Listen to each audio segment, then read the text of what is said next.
So what I was thinking about human dignity. Let's say someone's walking on the street and he's wearing shatnez. You know what shatnez is? It's when you got clothes made from wool and linen. So usually it's only a rabbinic violation. It's not usually biblical. So the guy's walking on the street and he realizes his pants or shirt is wool and linen. Right? So what does a person do in this situation? If he takes off his clothes, he'll be walking around without clothes on or with underwear on. It's very embarrassing. Or let's say it's underwear made from wool and linen. So it's very embarrassing. So what does he do? Does he take off his clothes and walk around without clothes on? Because the Torah says he can't buy wool and linen. Would we say that the fact that he's embarrassed, the human dignity, should override the rabbinic law? Correct. Right? So Talmud discusses this in the Tractate of Brachot. And there are rules for when we say that human dignity, like embarrassment, should override the law. Right? So let's say someone's very embarrassed to be naked. If it's only a rabbinic violation, he can keep his clothes on, and then when he gets home, he can change his clothes. But he doesn't have to rush home. He doesn't have to take off his clothes. If it's a biblical violation, then he does have to take his clothes off, because we say even if you're embarrassed, an interesting lashon, an interesting phraseology you'll find, it's better to be embarrassed in this world than the world to come, right? So you don't mess around with biblical laws, but it's only when it's a negative violation. Torah says a positive violation. Put on tefillin, so you'll be embarrassed from putting on tefillin. You don't have to put yourself through embarrassment. And again, there are differences between how embarrassing and this is the general law. Now, when it comes to human rights, this law gets often used, or in general, to modern, the times changing, like in reform and these kind of things, you'll often find these laws used in different contexts. And in the Orthodox sphere also, you have it used. And I heard a very interesting, it's interesting, I would say it's more than a theory, I think it's right. I heard originally Rabbi make this argument. I'd like to present it the way I've seen it. But let's say Daniel Sperber, and over here in Borehamwood, you also have a shul who does this. They give women aliyot. Right? Women come to the Torah and get an aliyah. So it's a very complicated issue. There's different. One of the arguments Professor Daniel Sperber made was it's human dignity. It's embarrassing for women to be behind the mechitza, not participate in the shul.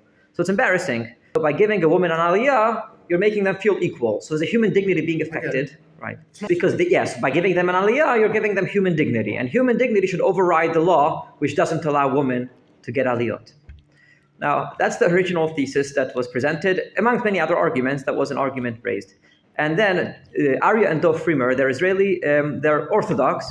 Neither of them are by profession rabbis, but they are Orthodox. One of them is a chemist, and he's very into law. The other one actually is a lawyer, I think, lawyer or judge, something law-related. And they presented a whole bunch of reasons why this argument doesn't hold up, like one human dignity wouldn't override another person's human dignity, and a whole bunch of arguments why this wouldn't add up. But then finally, the sixth argument I think they make is, let's say someone's in the airport and he's embarrassed to put on tefillin. What do we say? His embarrassment to put on tefillin should override the mitzvah of tefillin. The guy who's embarrassed to be naked in the street, what is he embarrassed of? Of being naked. The Torah thinks it's a bad thing to be naked, right? But the guy who's embarrassed to put on tefillin, what is he embarrassed of? He's embarrassed of being Jewish. That's not a real embarrassment, right? So the example he gave of that, I think, was if you're in an airport and you have to daven minchas, you have to stand and shackle like this. That's very embarrassing. So could you not pray because you'll be embarrassed to pray in the public? So he says no, right? In the Encyclopedia Talmudit, when such a case is being presented, that's the encyclopedia for Talmudic studies. So he says that a person should not be embarrassed of this. On the contrary, he should be proud to serve Hashem and do the mitzvot. So why is he embarrassed, right? Now over there's already room to negotiate, but I think they missed a core argument as to why this logic is flawed. So let me start by suggesting a hypothetical. Let's say someone, in Ireland, they're very against Brit Milah.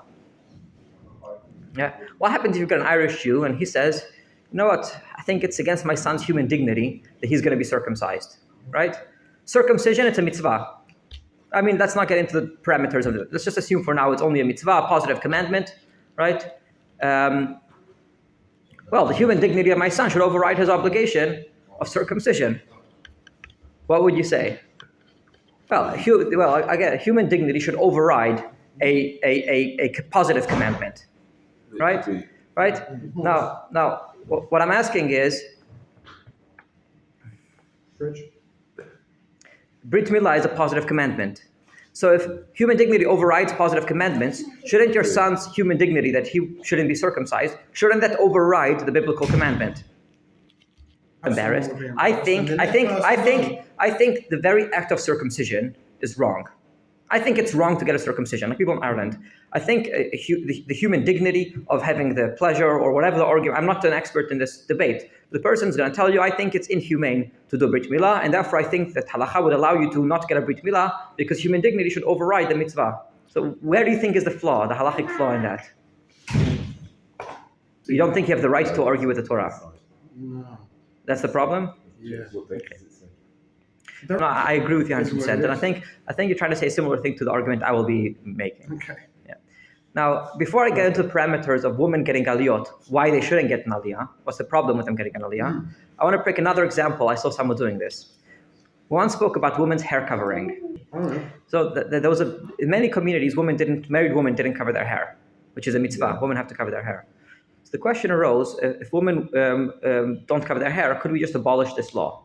Or could we not? And that became a very big discussion. And it didn't become, you don't have many rabbis discussing this, but in some circles, rabbis did present the case that maybe this mitzvah doesn't apply anymore. Can you tell me the source for the mitzvah? Yeah, we learned it from a sotah, from a woman a woman who's accused of infidelity in the Torah. And the Torah says that the Kohen would uncover her hair. So in the Talmud, Rabbi Ishmael says, who is a rabbi from the Mishnah, that from here we see that women need to uncover their hair. Women have to cover their hair. At least let's assume for now, it doesn't say married woman, let's assume married woman, because a woman cheating is a married woman. So we see, so the Talmud even refers to it as the Oraita, but we'll see. Suspected of cheating. So we'll see it's not necessarily the Oraita. It could be it's rabbinic. Now, in Vayeshev Yosef, Rabbi Burla, he quotes, he's debating with, it goes backwards and forwards. It's very entertaining to read. One of the arguments, he's arguing with a rabbi called Mattiyahu Tzumrani. And he argues there might be only a rabbinic violation to uncover a married woman to have her hair uncovered. And he argues for a woman to have her hair uncovered, right? It's a human dignity, right? To tell a woman you have to cover your hair in public, I'm embarrassed, it's undignified. To have your hair uncovered, that's a human dignity. So I think that the rabbinic law of having your hair covered should be overridden by the human dignity, because human dignity overrides. What if you don't have hair? Do you have to cover your hair? You're asking if a bald woman has to cover her hair. That's a good question. That is a very good question. Yeah, that depends. It's a very, very good question. That depends. That depends if you have to cover your head or if you have to cover your hair. So some rabbis would argue you don't have to cover your hair, you have to cover your head. Like Rabbi Moshe Feinstein argued that. And in Mesurat Moshe, I think it even says that the bald women have to cover their hair for that reason. But if you only have to cover your hair, a woman's hair, right, because that's what, you don't want to shrivel in your hair, depending on why you have to cover your hair, then a bald woman does not have to cover her hair. That depends on why a woman has to cover her hair. That's a good question. So here's the question Rabbi Tzumrani presented. What happens if a woman will tell you, I feel undignified with my hair uncovered? Could you then say that the human dignity should override the rabbinic law? Women have to cover their hair. What do you think? The rabbi said you have to cover your hair. She says, I feel undignified by listening to the rabbis. Does the rabbinic law get overridden by her human dignity? So you could argue that you don't agree with her whether or not it's violating human dignity. But I'm asking, if she were to say this gives me less dignity, I feel more dignified if I can walk around with my hair showing, would you then say that the rabbinic law overrides the human dignity? You are, but Rabbi Tzumrani would respond that she is on the right path by prioritizing human dignity, because human dignity is more important than a rabbinic law. So if the rabbis tell you, if our laws embarrass you, don't do our laws, then you're doing nothing wrong by not doing the laws. Let me give you an example, right? There's a rabbi in England, I think his name is Gordon. He's not an Orthodox rabbi. He published a paper saying that for gay men or women to be together, besides for actual intercourse, it's only a rabbinic violation. He therefore ruled that the gay man's human dignity should override the rabbinic law. Because the Talmud says human dignity overrides rabbinic laws. Do you think he's wrong? He's wrong. Do you think, he's wrong about the premise, it's not a rabbinic law. But suppose he's right. Suppose it's only a rabbinic law for gay men to be together. Would you then say, in certain ways, would you then say that would be overridden by human dignity? Is there any parameters to when human dignity would not override the law? To be fair, for men to decide what's dignified for women is a bit... if women say that they don't feel dignified, I would not really argue with them about that. Okay, no, I understand what you're saying. So I'll present my theory. It really comes back to Rabbi Rappaport made a very almost the same point. When we studied this concept of human dignity, he made the point like this. And I think once you hear it, you can't unhear it. It's like so obviously true. In the Talmud, when the person's, and again, I think Dov Frumer, who even mentions this, doesn't even realize, they mentioned a similar argument in their paper, because they say if you're going to pray, mincha, you'll be embarrassed in the airport, right? They made a similar argument. And they said over here, it should be the same with aliyot for women, because aliyot for women, they're embarrassed of the law, right? So why do women not get aliyot? The Talmud says that in principle, women could get an aliyah. I don't want to get into all the halachot and the rabbinic discussion about which aliyot and right. For example, let's say they could only get maftir. Let's just go with that, or because the Talmud doesn't even say about maftir; it's about the 7, right? Now, let's say a woman were to get the 6th aliyah, right? So it's going to be an issue because the rabbi said don't do this. Why? Because it's going to be an issue of a lack of respect for the community. So to respect the community, you won't have women give aliyot, right? That's why the rabbis said no. Now, there are many arguments whether or not human dignity could, respect for the community could change and these kind of things, which Professor Daniel Sperber does mention this argument. But besides for this, right, what about that? Let's say that's not the argument we're going to go down. That's human dignity. Does human dignity override this law, right? Now, the rabbi said, don't do this. Don't give a woman an aliyah. Why? Because of the dignity of the community. That's why the rabbi said it. And this woman comes along and says, well, I feel undignified, right? Now, when you're saying you don't feel dignified, you're arguing with the rabbis, because the rabbis made an evaluation and they decided that for a woman to not get an aliyah and be second class in the synagogue, that's worth it for the dignity of the community. By you saying I disagree with the rabbis, you're saying by you saying I don't feel dignified this way, you're disagreeing with the evaluation of the sages. That's essentially what you're doing, right? A person who's walking down the street and he's saying I don't want to be embarrassed, and the rabbis agreed you shouldn't be embarrassed. I just didn't realize my clothes I'm not allowed to wear. So what do you prioritize? Do you prioritize your embarrassment, which is a legitimate embarrassment, or do you prioritize a mitzvah, which is a legitimate mitzvah? Usually they don't come in clash. Usually you don't wear shatnez and you won't be naked, right? But you've got a situation where they clash. What comes unique here is that when the woman's saying, I feel undignified, the sages knew the woman is going to be in the woman's side, or if they don't come to synagogue, whatever it is. The sages felt that this is not a violation of human dignity, or at least not enough of a violation of human dignity for it to justify overriding their law. When they made the law, women shouldn't get aliyot. That's a law they made. There's an evaluation there. When a woman says, I think this law violates my human dignity, they're not saying this law, in this case, comes in context or in clash with my human dignity. They believe the very essence of the law violates their human dignity. This would be, again, like in the response about the hair covering, a woman saying, I don't like the law that women have to cover their hair. That law violates human dignity, right? Again, times have changed. Today, it violates. What is it that violates your human dignity? The very fact I have to cover my hair, right? If let's say someone says, I'm going to a job interview, and my hair covering, right, gets all weird. So I'm going to be embarrassed. Could I now take off my hair covering? So there you could say, well, in principle, I believe women should cover their hair. But in this case, the hair covering is going to make me embarrassed. So over here you could decide, is it rabbinic? And if it is, would it override it? But when what is embarrassing you is the very law, what are you embarrassed by? Well, I'm embarrassed by the sages said women have to cover their hair. What you are embarrassed by is the evaluation of the sages. You think the sages are removing women's dignities, human dignity. So that is not a valid complaint of human dignity. When a person says, I don't want to give my son a brit milah. Why? Because I want to give my son human dignity. The Torah said, give your son a brit milah, right? The Torah's law is what you're considering undignified. When the law which is undignified is the Torah law, it's not that it comes in clash with the Torah, with this case you're in, right? And finally, with a gay couple, it's the same thing. The Torah said, whether it's rabbis, Torah, whoever it was, the law is gay men can't be together. If that very premise you find undignified, you can't override that law for human dignity, because the law itself is what you're objecting, not the scenario. Now, I want to get back to the case with the airport. Let's say a guy's davening mincha in the airport, he's embarrassed. What is he embarrassed of? The public spectacle, all the non-Jews looking at him. He doesn't mind the mitzvah of praying. He loves the mitzvah of praying. The guy was embarrassed to put on tefillin in the airport. Right? It's happened to me multiple times when I asked someone, hey, you want to put on tefillin? I'd love to put on tefillin, but not on the street, not over here.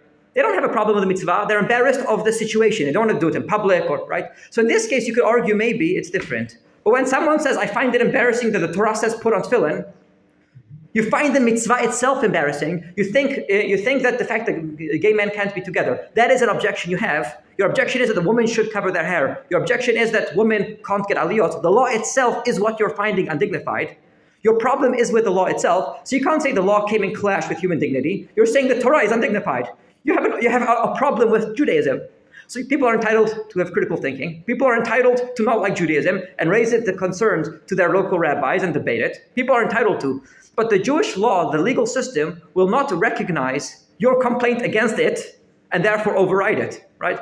This would be a self-defeating argument. It would be the equivalent of going to a mathematician and telling the mathematician, I don't believe in math. Right? You can't go to a rabbi and tell him, I would like to amend this law based on the law which says human dignity should override this law. And what's the violation of the human dignity? The law itself, right? That's the theory I wanted to present. I believe that there's a very categorical error in the thinking here. The reason it's interesting is because the times change. Seemingly the argument would be something like this, right?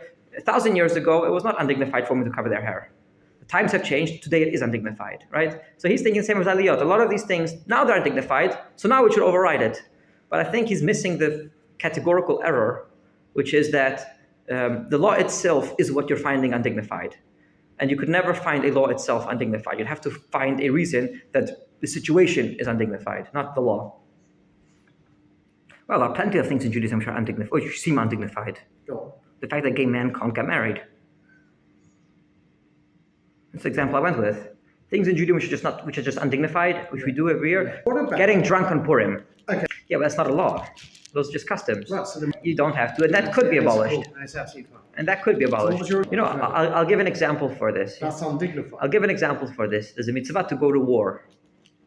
There's a mitzvah you have to go to war, right? Now, the people at the front line of war, they're probably going to die, right?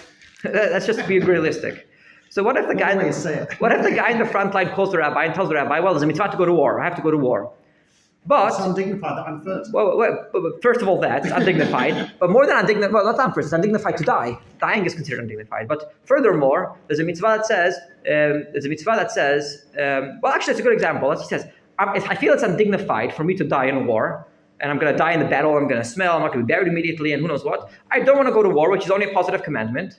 Why do I not want to go to war? Because it's undignified for me to die in the front lines. What do we say? Okay, the positive commandment of going to war gets overridden by his embarrassment of not going to war. Yeah, you understand the question? Someone says, God says, let's go to war, let's fight the Amalek, let's go fight the 7 nations in Israel. Right now, many people believe there's a mitzvah to go to the army, it's a positive commandment. Someone says, I don't want to go. Why? I feel it's undignified for me to die. I'm going to be the front line, soldier in the very front line. I'm the test dummy of the war. And it's a mitzvah for me to go to war, but I choose I'm not going to because it's undignified for me to die at the front line. Would you say, well, his human dignity overrides the positive commandment? If he dies and he's going to be lying on the floor and he's going to rotting and people stepping on him, that's pretty undignified. So do you think it's fair for him to say, I think I will not go to war? Why? Because it's undignified for me to not go to war. Do you think that's a fair? Yeah, but God's commandments get overwritten by human dignity. Human dignity is more important than God's commandment. So would you say he doesn't have to go to war? Now, I would argue if the very commandment entails the embarrassment, if the very commandment entails the lack of human dignity, so you can't say, well, human dignity doesn't the very commandment is to die in the front line. That's the commandment. You can't say then, well, human dignity is going to override it. With going to the front line, there's actually a question, what about pikuach nefesh? You don't have to give up your life, right, for the 3 big. So how come you have to give up your life to be the first? Right? The answer is very simple. The very mitzvah is to give up your life. It's not one of the 3 because the mitzvah is to give up your life. Right? This is the same. If the mitzvah entails, if the commandment entails this quote-unquote lack of human dignity, obviously this thing was thought through, and the rabbis decided this is the law, and if this is law, you don't have the right to turn around and say, what about human dignity? That is my thesis.